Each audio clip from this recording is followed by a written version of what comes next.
আকাশের জল জলে সূর্যটা মাথার কাছে চলে আসবে, মাথার মগজগুলো ভাতের মাড়ের মতো গলে গলে নাকের ছিদ্র কানের ছিদ্র দিয়ে বেয়ে বেয়ে পড়বে। তৃষ্ণায় ক্ষুধায় জিহ্বাটা বের হয়ে কুকুরের মতো নাভিস্থল পর্যন্ত ঝুলতে থাকবে। জমিনটারে তামার জমিন বানিয়ে দেয়া হবে। সবাই শুধু বলবে ইয়া নাফসি ইয়া নাফসি, আল্লাহ তুমি আমারে বাঁচাও। ওলিরা বলবে ইয়া নাফসি, শহীদরা বলবে ইয়া নাফসি, নবীরা বলবে ইয়া নাফসি, উম্মত বলবে ইয়া নাফসি। সবাই বলবে আল্লাহ তুমি আমারে বাঁচাও, আল্লাহ তুমি আমারে বাঁচাও, আল্লাহ তুমি আমারে বাঁচাও।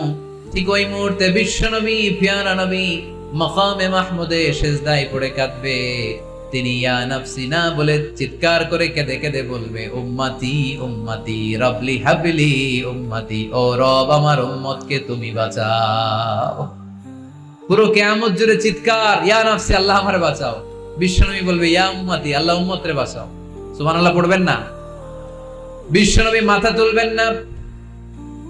রব্বুল আলামিন সাইয়েদনা জিবরাইল আলাইহিস সালামকে পাঠাবেন, জিবরাইল যাও নবীকে জিজ্ঞেস করো ইয়া নবী আল্লাহি মা ইউবকি, কেন আপনি কাঁদেন?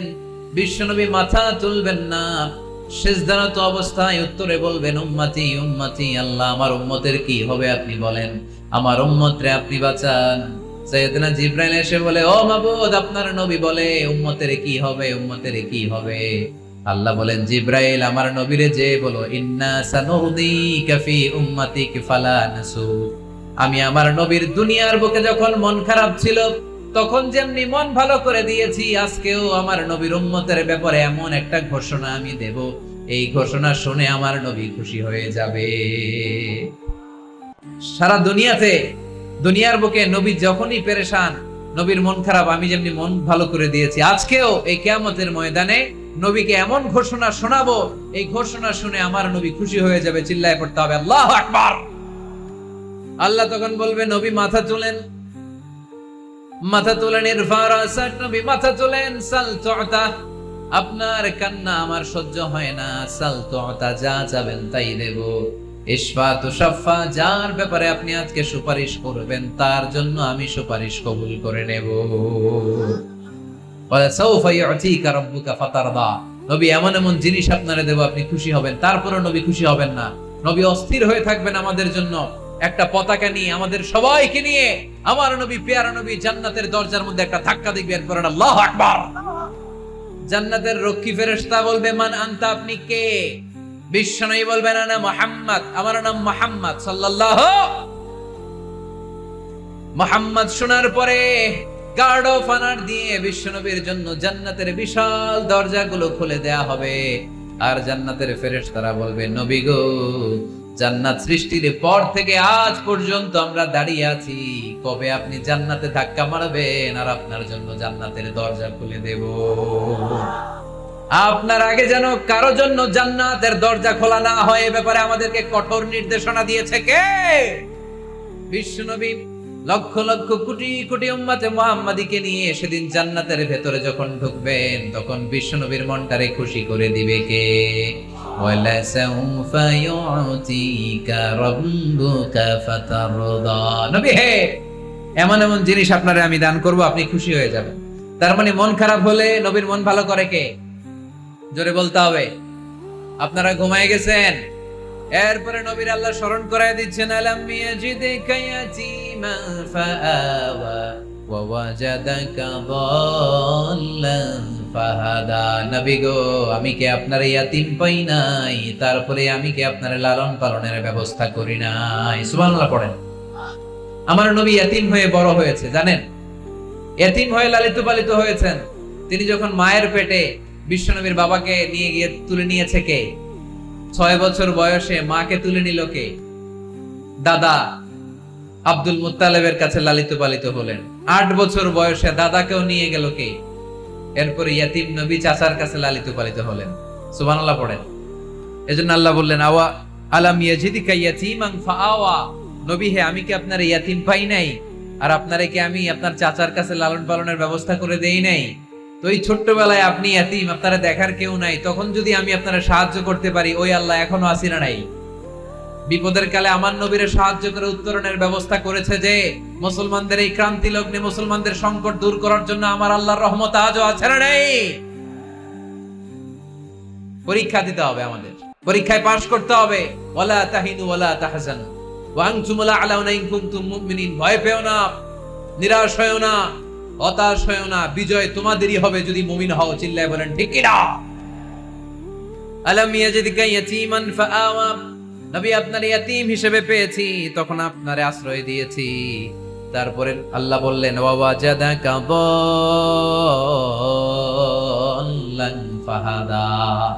আপনারে আমি দল্লান হিসেবে পেয়েছি, তারপরে রাস্তা দেখিয়েছি। আপনি রাস্তা খুঁজছিলেন। দল্লুন শব্দের অর্থ গোমরা, পথহারা। কিন্তু রাসূল সাল্লাল্লাহু আলাইহি ওয়াসাল্লামের ক্ষেত্রে এই অর্থ করা যাবে না। আমার নবী গোমরা ছিলেন না, আমার নবী পথভ্রষ্ট ছিলেন না। যদিও অফিশিয়ালি আমার নবী 40 বছর বয়সে নবী হয়েছেন, কিন্তু 40 বছরের আগের জীবনীটাও আমাদের জন্য অনুপম আদর্শ আর নমুনা। চিল্লায় বলেন ঠিক কি না? 40 বছর আগেও নবী সত্য কথা বলতেন। 40 বছর আগে তিনি দান করতেন। নবী হওয়ার আগেও তিনি আত্মীয়দের সাথে সুসম্পর্ক রাখতেন, মানুষের বোঝা বইয়ে দিতেন। সত্য যেখানে বিপন্ন, সাহসী সৈনিক হয়ে বিশ্বনবী দাঁড়িয়ে যেতেন। চিল্লায় এখন ঠিক কি না? এজন্য আল্লাহ বললেন ওয়াওয়াজাদাকা দাল্লান ফাহাদা। নবী আপনি পথ খুঁজছিলেন, আমি আপনারে পথ দেখিয়েছি। আমাদেরকে পথ দেখায় কে? রাসূল সাল্লাল্লাহু আলাইহি ওয়াসাল্লাম মহাসত্যের অনুসন্ধান করছিলেন। দল্লান অর্থ এখানে পথহারা পথিকের মতো আপনি খুঁজছিলেন, কই যাবেন, ডানে না বায়ে? মাঝে মাঝে আমাদের এরকম হয় না, চুয়াডাঙ্গা থেকে কুষ্টিয়া কি এই রাস্তায় যায় না এটাই যায়, বুঝতে পারতেছি না তো। অনেক রাতে যদি রওনা দেন, কেউ বলারও নাই, দেখায় দেওয়ার মতো কেউ নাই, বাজার টাজার বন্ধ। মাঝে মাঝে আমরা ঝামেলায় পড়ে যাই। আমরা যারা বক্তা, আমরা ঝামেলায় পরিবেশ। অনেক রাতে রাতে বাড়িতে ফিরি, এই জেলা থেকে ওই জেলায়, রাত 3টার দিকে, লোক নাই, ডানে যাবো না বায়ে যাবো। পুলিশ ভাইরা মাঝে মাঝে সহায়তা করে, অনেক সময় পুলিশও নাই, তখন ভরসা একজনের উপর, তিনি কি? তো রাসূল সাল্লাল্লাহু আলাইহি ওয়াসাল্লাম সত্যের পথ খুঁজছিলেন, ডানে না বায়ে? আল্লাহ বললেন বায়ে না, ডানে যান। ফাহাদা, আল্লাহ হেদায়েতের রাস্তায় তুলে দিলেন। সুবহানাল্লাহ পড়েন। আমরা যদি পথ ভুলে যাই, আমাদের পথ দেখায় কে? সবাই বলেন আমাদের পথ দেখায় কে? আমি যদি কোনদিন পথ ভুলে যাই, হাতছানি দিয়ে কাছে নিও, মমতার বন্ধনে আমায় বেঁধে সব ভুল ক্ষমা করে দিও। পড়েন, আমি যদি কোনদিন পথ ভুলে যাই, হাতছানি দিয়ে কাছে নিও, মমতার বন্ধনে আমায় বেঁধে সব ভুল ক্ষমা করে দিও। পড়েন আমিন। আমাদের পথ দেখায় কে? আমরা প্রতিদিন পড়ি ইহদিনাস সিরাতাল, সবাই পড়েন ইহদিনাস সিরাতাল। ও আল্লাহ আমাদেরকে সরল সঠিক পথ দেখাও। আল্লাহ বললেন নবী আপনাকে আমি পথ দেখিয়েছি। এরপর আল্লাহ বললেন ওয়াজাদাকা আইলান ফাআগনা। নবী আপনি ছিলেন নিঃস্ব, আপনার টাকা পয়সা ছিল না। খাদিজার সাথে বিয়ে দেওয়ার মাধ্যমে আমি আপনার নিঃস্বতা দূর করে ধনী বানিয়ে দিয়েছি। সুবহানাল্লাহ পড়েন। রাসূল সাল্লাল্লাহু আলাইহি ওয়াসাল্লাম মেষ চড়াতেন। মা বাআসাল্লাহু নাবিয়ান ইল্লা রাআল গানাম। এই পৃথিবীতে এমন কোন নবী নাই যেই নবী ছাগল চড়ায় নাই। আপনারা ছাগল চড়ান তো? আপনাদের তো এই যে কি বলে ব্ল্যাক গোট, চুয়াডাঙ্গার ব্ল্যাক গোট নাকি সারা দুনিয়ায় বিখ্যাত। হ্যাঁ, ব্ল্যাক বেঙ্গল, কি বলে ব্ল্যাক বেঙ্গল। ছাগল পালেন কে কে দেখি তো চুয়াডাঙ্গায়? ওরে আল্লাহ, ছাগল তো নিয়ে যাওয়া লাগবে কয়েকটা, দেখা যায় অনেক ছাগল। মেহেরপুরও বিখ্যাত না? মাশাআল্লাহ, চুয়াডাঙ্গার ছাগল অনেক বিখ্যাত। তো সব নবীরা ছাগল ছড়িয়েছেন। বুখারীর বর্ণনা, মা বাআসাল্লাহু নাবিয়ান ইল্লা রাআল গানাম।